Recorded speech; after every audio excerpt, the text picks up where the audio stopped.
बहू को अपनी बेटी समझ लो। जो संसार में झंझट कितो है महाराज, केवल लुगैया और डुकरिया को झंझट है। अब बहू आ जाए और कछु भोजन बनाए, अम्मा ने जे बताओ कहा बनाए ले, अम्मा कह दे फला चीज, अम्मा खुश। और तुमने अपने मन से बनाई तो पड़ोस में डुकरिया रो, जीजी बहू का आई अब कल आई हो पई चंती चलाती है, जीजी पूछती हूँ और दार रांधती है, धोपा बना के धकती है, रोटी का जो भटूला और जीजी नून तो भद्दे सब्जी में करवी जेर। और तुमने अगर अम्मा तो पूछ ली अम्मा इतना नमक हुई जाए, अम्मा कह दे हाँ फिर खूब कड़ी हो जाए। अम्मा पड़ोस में बड़ाइयाँ करें तुम्हारी ना बहू हमारी भाई पूछे बिना काम ना करती नमक तो इतने में तुम्हारी का जीव कटी जाता है। पूछ ले कहा पर एक बात, और अम्मा जो कह दे सो कर ले, वो काम तो वही होने ना। और अम्मा तने पूछ लियो तो छोटी थोड़ी हो जाए और ना पद घट हो जाए तुम है कि ना। अम्मा कह दे हाँ बहू कर ले तो अम्मा भी खुश और तुम खुश। और फिर अम्मा ऐसी एक दिन हो जाए कि छूट एक बात याद आएगी बताए दे। और टाइम तो कह रहे हो देखो आज कथा लेट शुरू हो पाई है, परेशान मत हुई, मेहनत तो हम कर रहे तुम्हें तो बैठने ही है बस। बोल गोविंद भगवान की। एक सेठ जी थे, उनकी एक ही बेटी और बड़े लाड प्यार से उन्होंने पाली, इतना प्यार किया इतना प्रेम किया अपनी बेटी को कि कुछ पूछो मत। जब शादी हुई ससुराल में पहुंची, अब ससुराल में जाके 8 और 9 बजे के पहले चारपाई न छोड़े, बाकी आदत रही ना मायके वाली। अब सासू मैया घर वाले हैरान, अब सब अपोजिट हो गए वोट, कोई नहीं कहे बोले बहू 8 बजे लो सोते 9 बजे लो सोते, हे भगवान ऐसी पढ़ी लिखी आई कहा बताए जी हमारा तो नसीब ही फूट गो। सो एक दिन क्या हुआ, घर वाले जब नाराज हुए तो एक दिन उसने अपने पिता से फोन किया, पिताजी से गई, पिताजी बोले हाँ, बोले जिस स्थिति में बैठे हो हमें तुरंत लेने के लिए आ जाओ। बोले क्यों? बोले इस घर में 1 मिनट भी नहीं रहेंगे। क्यों? बोले ये घर तो एकदम नरक है नरक। 8 बजे लो सोई रही है डाहे और कह रही घर नरक है। सुनना ईमानदारी की दद्दा, अब हम कहा बताएं है तो हमारी जात, लेकिन इन्हें के लक्षण हमें इतने खराब लगते कबू कबू कि हम पूछो मत ब्रह्मा जी मिल जाए तो हम तो कह दें कि नहीं बनाओ ही बंद कर दे। तो अब उस लड़की ने कहा मुझे ले जाओ। बाप ने सोचा ऐसी क्या बात, अभी बेटी को विदा किया 4 दिन नहीं हो पाए, ऐसी दिक्कत क्या हो गई है। तो बाप जैसे ही लड़की के घर गया, सासू मैया अलग बैठी है, ससुर अलग बैठा है, कोई बोलना नहीं चाह रहा है। अब जाकर के पैर छुए, सासू से कहा क्या हम अपनी बेटी को ले जाएं। तो सासू मैया ने लड़की के पिता से कहा अरे कल ले जाओ, सो अभी ले जाओ इसको। ऐसी क्या बात है भैया। बाप ने बेटी को लिया और घर पहुंचा, बेटी क्या बात है ये बताओ। तुम्हारे ससुर, कहने लगी ससुर, बोले ससुर तो एकदम राक्षस। अच्छा जेठ, बोले जेठ भी पूरा चांडाल। क्या बात। और देवर, देवर तो बिल्कुल आवारा। और ननद कैसी है तुम्हारी? बोले ननद तो 1 नंबर की चुड़ैल। हाँ अच्छा बेटी और तुम्हारा पति कैसा है? बोले वो तो पक्का ही यमराज है। और पड़ोसी? बोले पड़ोसी एकदम सब झूठे। बाप ने कहा घर खराब हो, 1 खराब 2 खराब 3 खराब, सब पूरा खानदान खराब, पड़ोसी खराब। इसका मतलब हमारी बेटी में कमी है। ध्यान देना बेटी में कमी है, सब खराब नहीं हो सकते हैं। पिता बेटी को घर पे ले गया और घर उसने रखा जहाँ 1 महीना 2 महीना 4 महीना हुए। अब तो गांव पड़ोस के ताहने मारने लगे, लड़की को सुधारने की चीज है बता रहे, ध्यान रखना। घर ले गए तो अब वो जहाँ भी जाए, मंदिर जाए तो पुजारी पूछे बिटिया कह दमाद नहीं लेना है रे। अब आए लगे शर्म, क्या करें, अरे धमाद ना हुआ हो गई है। जो नहीं सोई पूछता है मेहमान नहीं आ रहे, धमाद नहीं आ रहे, अरे सब धमाद रहे तो मेरी खोपड़ी चाट रखी। अब तो बहुत दिन हो गए, मोहल्ले पड़ोस के सब कहने लगे अरे क्यों नहीं लेने आ रहे, कोई कमी है, कोई बात है, सब बात उठाने लगे। अब तो वो हैरान हो गई। एक दिन उस गांव में महात्मा गए, पिताजी ने कही बेटी, पिता भी चालाक था, बेटी गांव में महात्मा है, बड़ा अच्छा ज्ञान दे रहे हैं, चलो हम लोग भी चलेंगे ज्ञान लेने।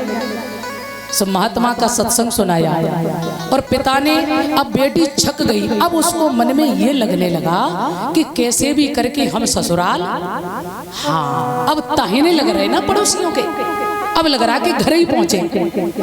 पिता ने कही बेटी एक काम करो, क्या हम तुम्हें एक मूल मंत्र दे रहे हैं, पूरा परिवार तुम्हारे कब्जे में हो जाएगा। तो उसने कहा सही, और जय चाहते कि हम घरे पहुंचे और सबन को पीछे हटाओ और हमें ही कुंजी लगाम दे पहले, ईमानदारी।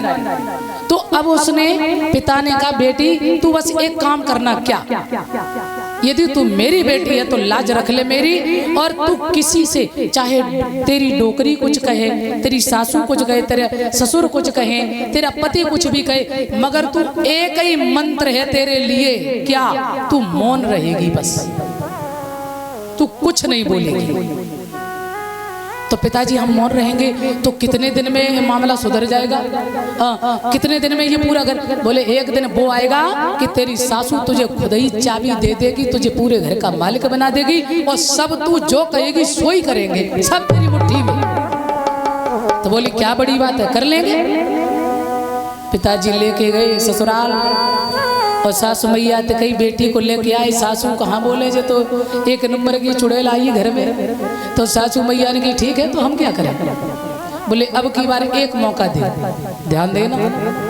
तो उसने धीरे धीरे क्या किया, अब वो जहाँ सुबह 8 बजे सोती उठती थी ना, सुबह ही 4 बजे जगे, और उसने ये ध्यान में रखा तो चाय बनाए, चाय पिलाए, काम करे, सारा सब संभालने लगी। और किसके लिए, स्वार्थ के लिए कि हमें चाबी कैसे भी मिले। मगर ध्यान रखना, धीरे धीरे धीरे धीरे 1 दिन 2 दिन 4 दिन जब सेवा करने लगी तो सासू मैया बड़ी खुश, हाँ जी बहू इतना परिवर्तन, हाय भगवान क्या बात है। अब तो बड़ी खुश सास, एक दिन ससुर को चाय लेके गई तो चाय धीरे से कप गिर गया, ससुर को तो इतना पता नहीं था कि कितना परिवर्तन हो, क्या कर रही है। तो जैसे कप गिरा तो ससुर को क्रोध आ गया, ससुर ने कहा देखता नहीं है क्या, कैसे लेके आ रही है। तो एकदम से क्रोध तो आया अंदर ही अंदर, बोले मेरे बाप ने यदि ये मूल मंत्र ना दिया होता ना कि तू मौन रहना, अगर मेरे पिता को मैंने ये वचन ना दिया होता ना तो अभी तेरी चांद पे ये फोड़ दे हंडिया। लेकिन बात क्या है कि बाप का यानी मूल मंत्र याद है, क्योंकि इनको सबको कब्जे में करना है ना। सो जीव दाब के ही रह गई, कुछ बोली नहीं। ससुर ने कहा रे वाह, इतने में तो हजारों गालियां सुना देती थी, आज क्या हो गया। 1 महीना 2 महीना 3 महीना तब हुए जब सासू मैया ने आए के जब कारनामे देखे तो चाबी सौंप दी, ले बेटी तुम ही मालकी सुधारो। उसने कहा रे वाह, पिताजी ठीक कह रहे थे, बड़ा मूल मंत्र ही। धीरे धीरे एक दिन सासू मैया ने कही बेटा ये जितना भी बाहर का हिसाब किताब है, ये घर में जो किराएदार भी है ना, ये जो भी हिसाब है सब मेरी बहू करेगी। अब तो बहुत खुश, और सच में किया तो था झूठा झूठा नाटक, मगर हो गया वो सच। देखो अब सासू को प्रेम हो गया बहू से, ननद को भी प्रेम हो गया, और बहू का भी प्रेम, क्योंकि जब सब कुछ मिल गया अब बहू का भी मन लग गया। अब वो स्थिति बन गई जब भैया लेने आया रक्षाबंधन के महीने में तो सासू मैया कहने लगी देखो बेटा मैं अपनी बहू को नहीं भेजेंगे, मेरी बहू तो जे समझ ले घर में आहा बहू का देवी है, अगर ले जाओ तो तुरंत वापस करके जाना। भैया ने कही अरे जे नंद जे डुगरिया कह रही थी मैं शकल नहीं देखना चाहती इसकी, और वो भी बोली देखो मेरी मैया कहेगी तो ही हम चलेंगे भैया, न मैं जाने वाले नहीं है। तो भैया ने कहा बहन में इतना परिवर्तन। एक दिन के लिए गई और जब घर पहुंची है ना तो उसी समय अब तो ननद भी रो रही है, ससुर भी दुखी है, मेरी बहू चली गई, सासू भी दुखी है, कितना प्रेम है दोनों में, पूरे खानदान में प्रेम की वर्षा हो रही। और जब वो पीहर में पहुंची तो उसके पिता ने देखा बेटी का चेहरा खिला हुआ है, जहाँ क्रोध था वहाँ प्रसन्नता है। बाप ने पूछा, बाप ने सोच लिया कि जरूर परिवर्तन हो चुका है कुछ न कुछ। बाप ने कहा बेटी और बताओ वो तुम्हारी ससुराल में सब ठीक है? हाँ पिताजी एकदम बढ़िया। वो तुम्हारी ससुराल नरक थी? कहने लगी पिताजी अब मत कहो, अब वो नरक नहीं है मेरे लिए, मेरी ससुराल वो घर मेरा स्वर्ग है। अच्छा वो तुम्हारा जेठ राक्षस? बोली देखो पिताजी बहुत है, अब जेठ मेरे राक्षस? राक्षस नहीं है मेरे जेठ तो पूछो मत कितने महान हैं। अच्छा वो तुम्हारा देवर आवारा? नहीं नहीं नहीं आवारा नहीं है। तो बोले लक्ष्मण की तरह है मेरा देवर, लक्ष्मण की तरह। अच्छा जी तुम्हारी वो एक नंबर की चुड़ैल तुम्हारी नंद? देखो पिताजी बहुत हो गया, मेरी ननद नहीं है मेरी बहन है, मेरा बहुत ख्याल रखती है, मुझे अब तुम्हारी याद नहीं आती है, परिवार की याद नहीं आती है, मेरा घर तो स्वर्ग है और राम लक्ष्मण जैसी जोड़ी है मेरे घर में। तो पिता ने कहा वाह ससुर भी? अरे ससुर तो मेरे पिता हैं दशरथ की तरह है। अच्छा वो तुम्हारा पति यमराज, उसका क्या हाल? सो एकदम से बोली पिताजी बात खबरदार, एक लफ्ज भी अगर आगे बढ़ा दी तुमने बहुत कह दिया। मेरे पति यमराज? बोले ना ना ना मेरे पति स्वयं राम स्वरूप है।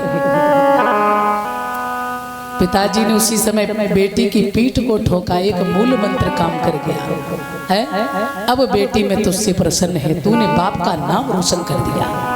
बेटी तीन कुल को तारती है, कुंवारी नारी महतारी, आप चाहो तो तीनों कुल तार दो माताओं, और आप चाहो तो तीनों को।